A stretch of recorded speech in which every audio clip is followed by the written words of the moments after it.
Miau era um gato curioso que vivia perto de um lago. Ele sonhava em pescar como os pescadores, mas, ao tentar, caiu na água. No dia seguinte, Miau encontrou Dourado, um peixe sábio que disse: pescar exige paciência e prática.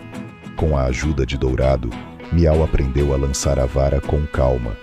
Aos poucos, pegou peixes e se divertiu muito. Ele descobriu que com paciência e persistência é possível aprender qualquer coisa,